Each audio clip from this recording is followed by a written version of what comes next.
Le monde mainstream a ses lois, ses codes, ses médias, ses jeux du cirque. Il s'organise avec ses réjouissances, avec sa parole, avec ses médecins, avec ses journalistes, ses philosophes, et ils s'affrontent dans des faux débats. Oh, les Balkans, oh, les pays baltes. Oh, oh. Et c'est la société du spectacle, très bien décrite par Monsieur Debord, par Guy Debord.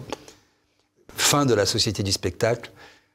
Gilles Lipovetsky parlait de l'ère du vide. Nous sommes en plein dans l'ère du vide.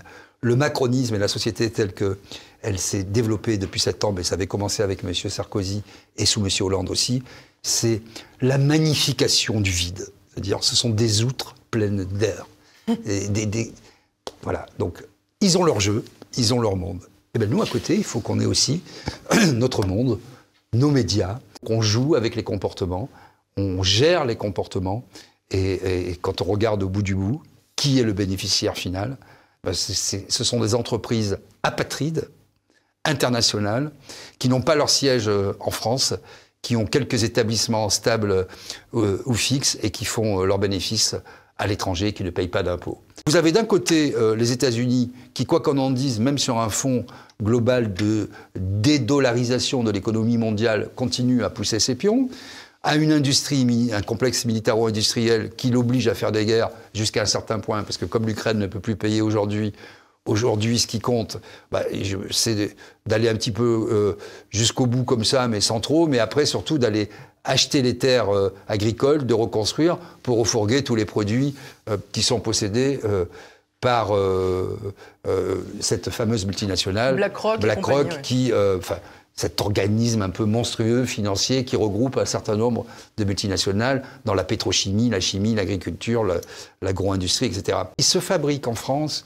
en une année ce qui se tire de munitions en une nuit sur le théâtre ukrainien. Nous avons 220 chars Leclerc, 220 chars d'Active en circulation. Il y en a peut-être 100 qui fonctionnent. Nous sommes capables de projeter au maximum 25 000 hommes, parce que pour un homme combattant, il en faut 6 derrière en termes de logistique, etc. Tout ça est une farce. Mort clinique de l'Europe, oui, c'est vrai, mais de quelle Europe parle-t-il exactement? Est-ce que c'est l'Europe de Madame von der Leyen qui fait du trafic, en fait, de médicaments, hein, puisque elle a signé de façon... elle a eu des échanges de SMS avec le président de Pfizer, cette affaire est en cours, mais son mari aussi, le baron von der Leyen, aristocratie allemande, est le directeur d'une société américaine, une multinationale qui s'appelle Orgenesis, qui est dans la thérapie génique et qui a fondé des filiales, n'est-ce pas, dans plusieurs pays de l'Union européenne pour bénéficier des fonds de relance américains, des fonds de relance européens.